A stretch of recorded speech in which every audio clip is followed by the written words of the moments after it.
প্রায় দেড় দশকের রাষ্ট্র পরিচালনায় শাসকের উপর ক্ষুব্ধ মানুষের রোষানল থেকে রক্ষা পায়নি তৎকালীন প্রধানমন্ত্রীর বাসভবন গণভবন। আওয়ামী প্রধানমন্ত্রী শেখ হাসিনার সরকারি এই বাসভবন 2024-এর 5 আগস্ট দখলে নেয় ছাত্র জনতা। পরে যা জুলাই জাদুঘরে রূপ নেয় অন্তর্বর্তী সরকারের সিদ্ধান্তে।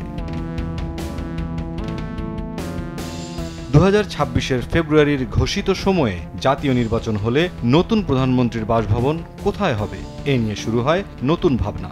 ভবিষ্যৎ প্রধানমন্ত্রী এবং মন্ত্রীদের জন্য বাসভবনের জায়গা ঠিক করতে গৃহায়ন ও গণপূর্ত মন্ত্রণালয় গত 7 জুলাই উচ্চ পর্যায়ের একটি কমিটি করে।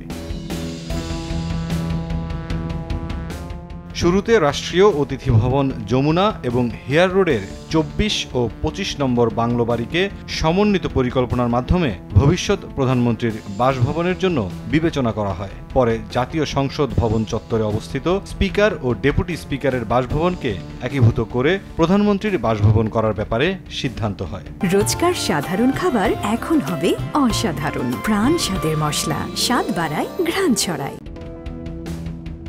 স্পিকার ও ডেপুটি স্পিকারের জন্য নির্ধারিত দুটি বাসভবন জাতীয় সংসদ ভবনের পশ্চিম পাশে আসাদ গেট নিকটবর্তী এলাকায় অবস্থিত। পাশাপাশি দক্ষিণমুখী লাল ইটের ভবন দুটি একই আকৃতির এবং চারপাশে সীমানা প্রাচীর দিয়ে ঘেরা। বাসভবন বাছাইয়ের এই সিদ্ধান্ত বাস্তবায়নে গেল 21 সেপ্টেম্বর গৃহায়ন ও গণপূর্ত সচিব সহ একটি সরকারি প্রতিনিধি দল এবং 23 সেপ্টেম্বর নিরাপত্তা বাহিনীর সদস্যরা পুরো এলাকা পরিদর্শন করেন। ভবন দুটির মধ্যে যোগাযোগ বাড়াতে এবং নিরাপত্তা নিশ্চিত করতে 2 স্তর বিশিষ্ট একটি করিডোর নির্মাণ করা হবে। মুরসালিন হক জুনায়েদ, সময় সংবাদ, ঢাকা।